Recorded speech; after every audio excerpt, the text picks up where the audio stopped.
আজকের গল্প পুরাতন বৃত্ত। কাহিনী জগদীশ গুপ্ত। গল্প পাঠিয়ে এবং সমগ্র পরিচালনায় আমি শুভাশিস। গল্প পুরাতন বৃত্ত।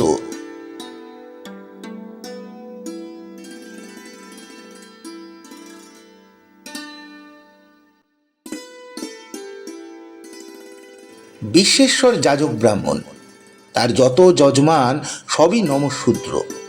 তার শিষ্যরা শুধুমাত্র আন্তরিক ভক্তি শ্রদ্ধা দিয়াই ঠাকুরকে তৃপ্ত রাখে না, অঞ্জলি পূর্ণ করিয়া ভক্তির সঙ্গে আরো যাহা দেয়। ভক্তির চাইতে সংসারে তার ঢের বেশি আদর এবং প্রয়োজন।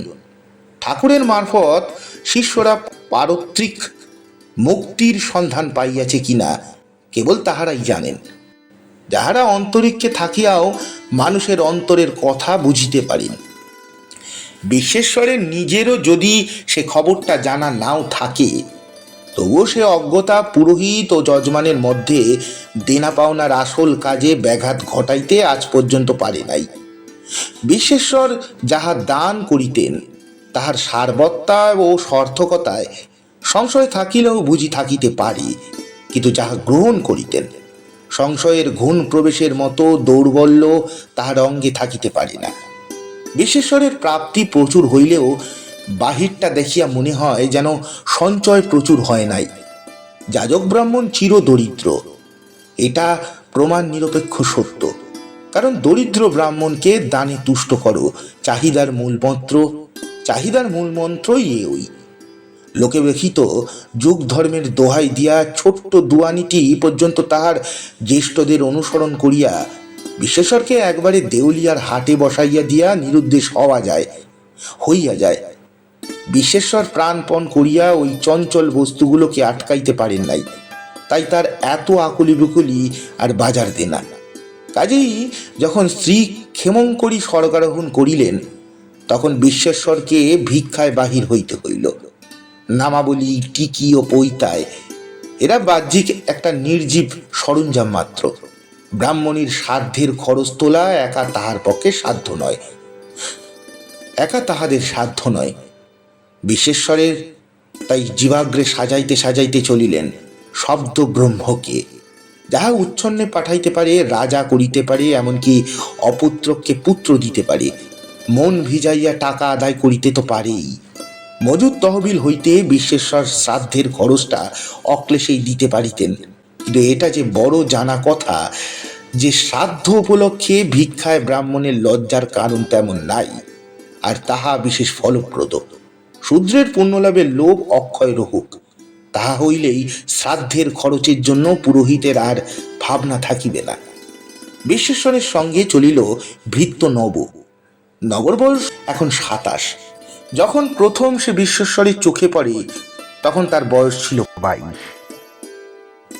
এই 5 বছরে সে বিশ্বেশ্বরের সংসারে অপরিহার্য পুরাতন একটা অঙ্গের সামিল হইয়া দাঁড়াইয়াছে।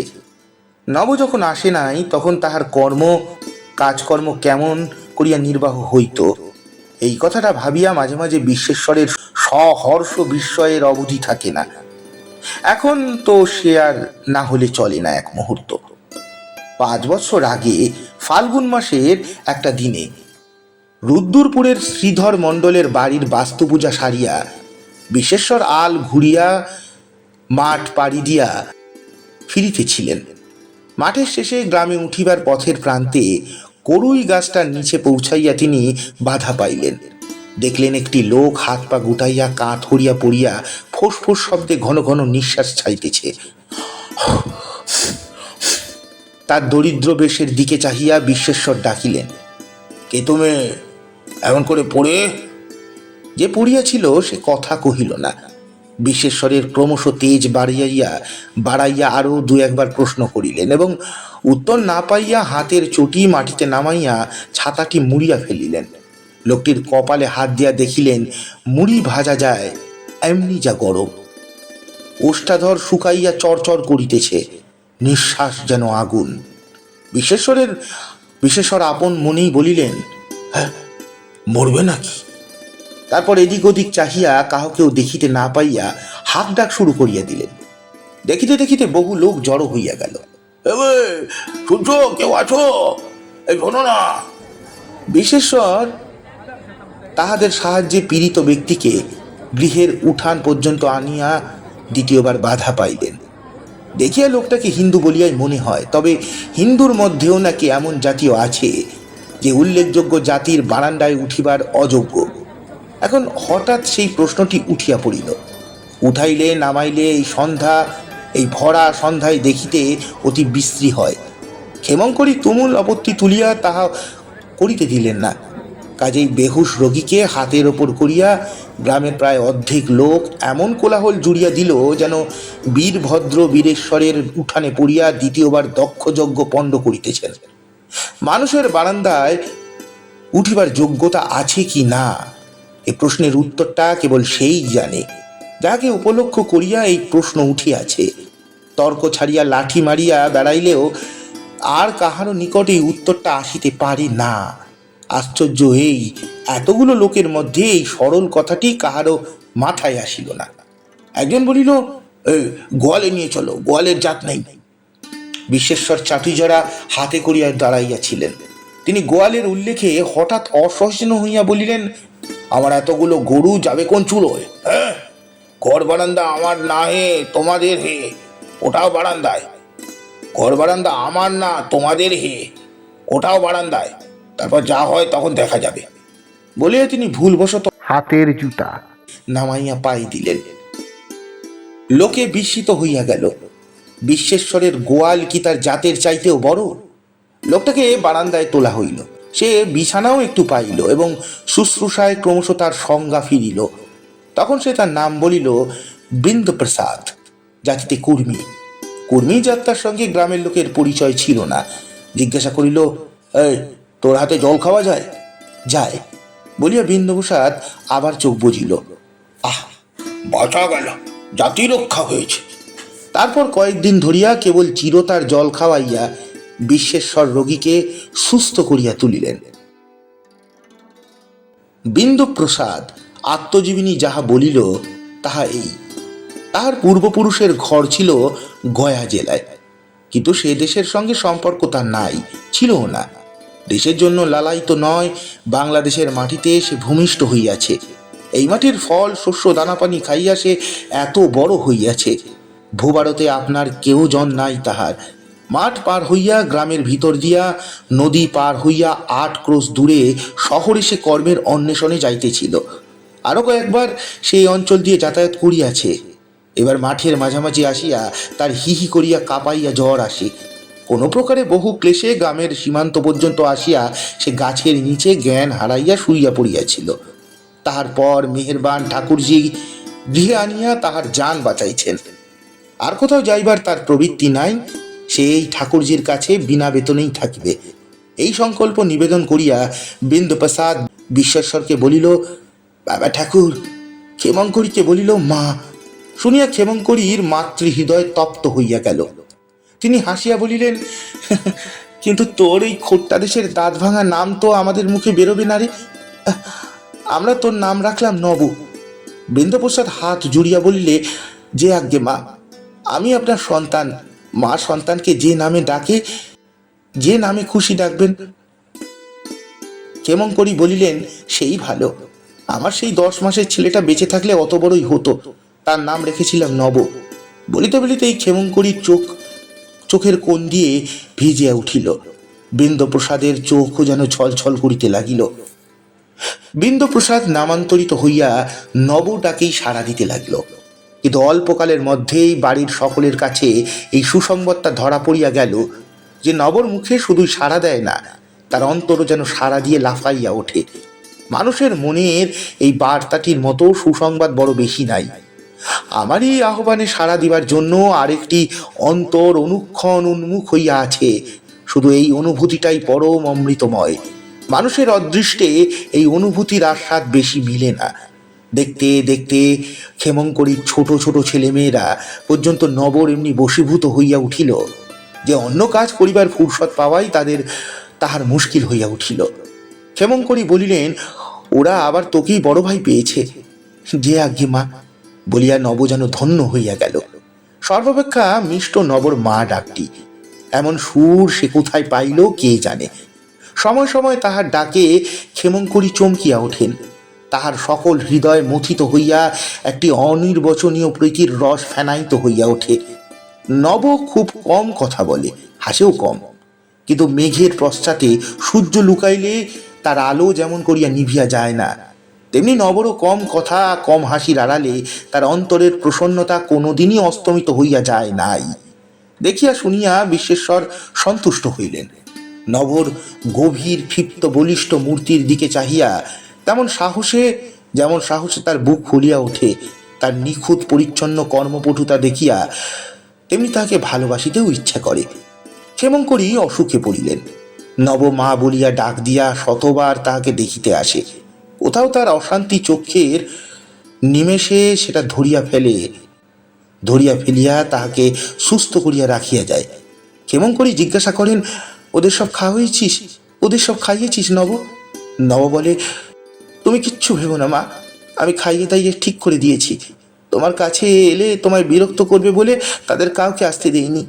বেশ করিস, কিন্তু মাঝে মাঝে আসতে দিস, বড় দেখতে ইচ্ছে করে যে। ছেলেমেয়েরা এখন বিশ্বেশ্বরেরই জ্ঞাতসারে নবর হাতে খায়। বড় মেয়েটা রাধে, যতক্ষণ সে রাধে ততক্ষণ অন্যদিকে মন দিবার জন্য সময় বড় পায় না। তাই দুই একদিন ইতস্তত করিয়া নব ক্ষেমংকরীর অনুমতি রইয়া ছোটদের ভাতে হাত দিল। ক্ষেমংকরী বলিলেন, তুই যে আমার ছেলে রে। বিশ্বেশ্বর ভাবিলেন, বিপদে নিয়ম নাস্তি। ক্ষেমংকরীর ব্যারাম বাড়িয়া উঠিল। বিশ্বেশ্বর নিজের পত্নীর শয্যাপ্রান্তে বসিয়া ঘুমে ঢুলিয়া ঢুলিয়া পড়েন। কিন্তু নব দিনের পর দিন সারা রাত্রি অতন্দ্র নিষ্পলক চক্ষে ক্ষেমংকরীর মুখের দিকে চাহিয়া ঠায় বসিয়া থাকে। সহস্রবার উঠিয়া তার আরাম ওষুধ পথ্য যোগায়, কিন্তু ক্ষেমংকরী আর বাঁচিলেন না। ক্ষেমংকরীর মৃত্যু হইলে নব মা মা বলিয়া লুটাইয়া লুটাইয়া কাঁদিতে লাগিল।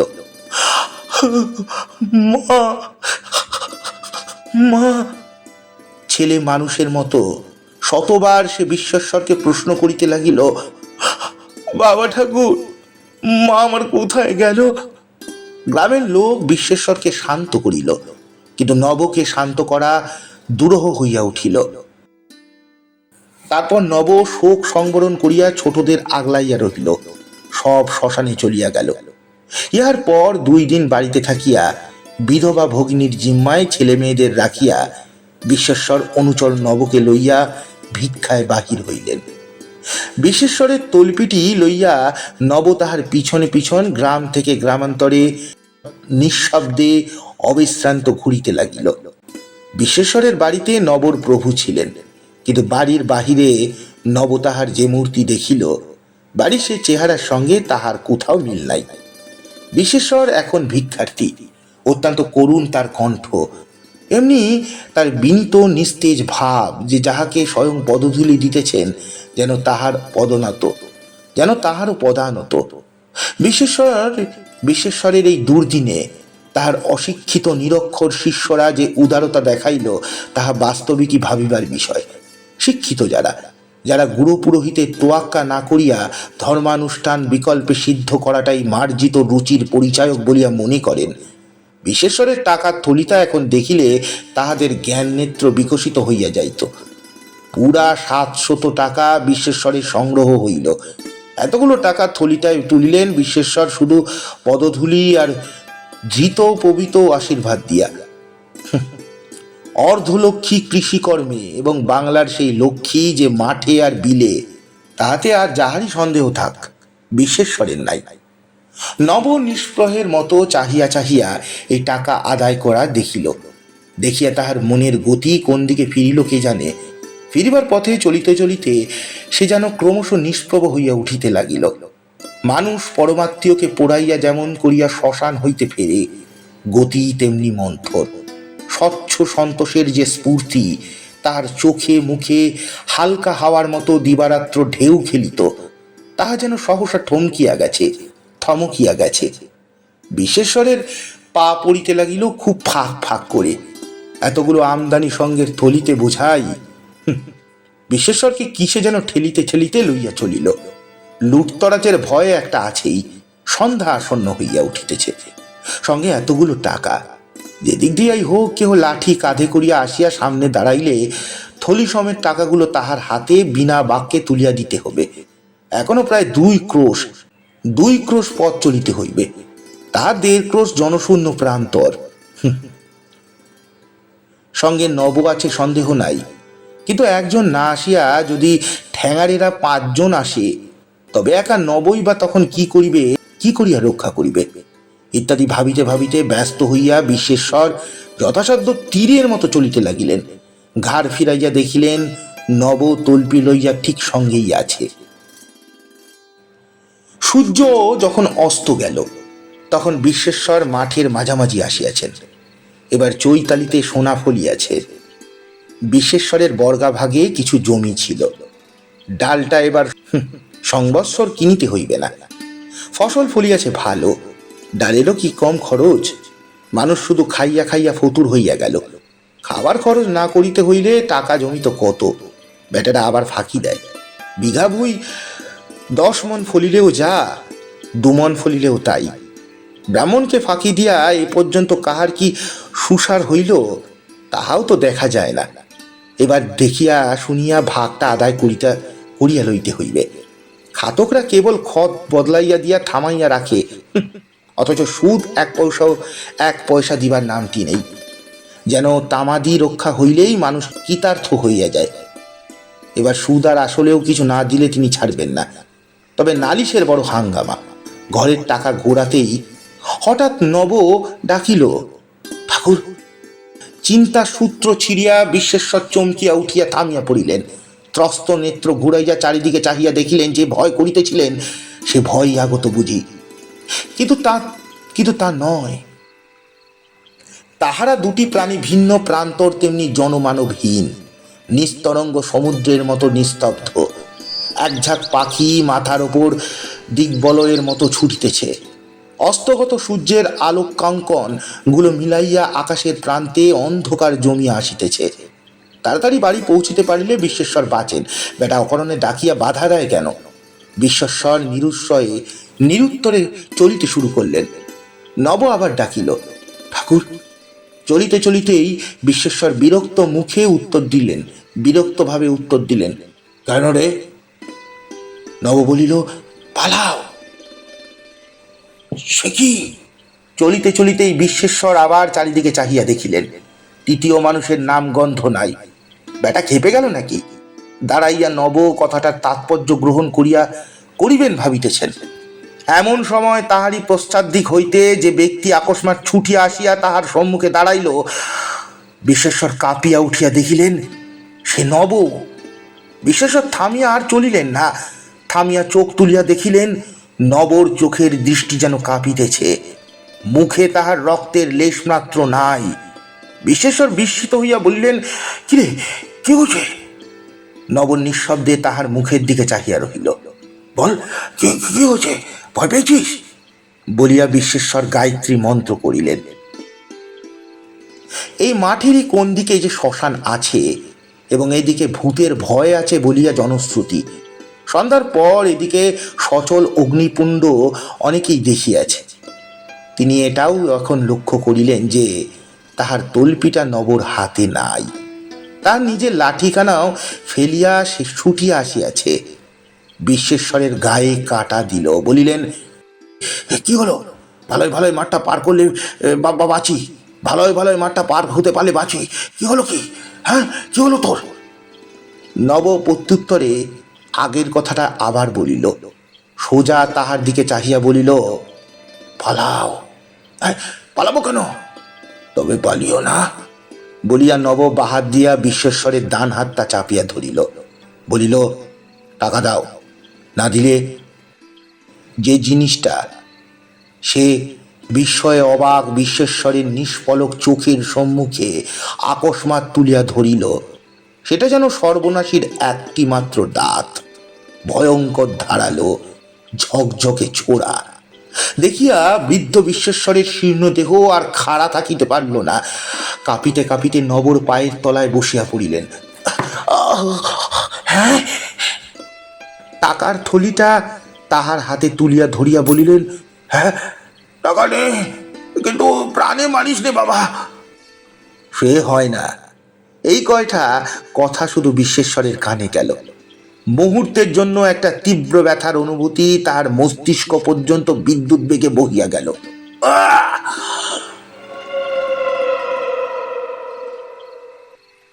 তারপর 3 দিন পরে যখন তিনি বিছানায় শুইয়া চোখ মেলিলেন, তখন তাহার সেই 700 টাকার থলিটা আর নব সেখানে অনুপস্থিত।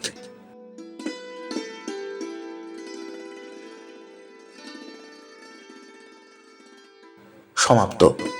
গল্পটি আপনাদের কেমন লাগলো অবশ্যই জানাবেন। গল্পটি ভালো লাগলে লাইক, কমেন্ট, সাবস্ক্রাইব ও শেয়ার করে আমাকে সাপোর্ট করতে ভুলবেন না। নমস্কার।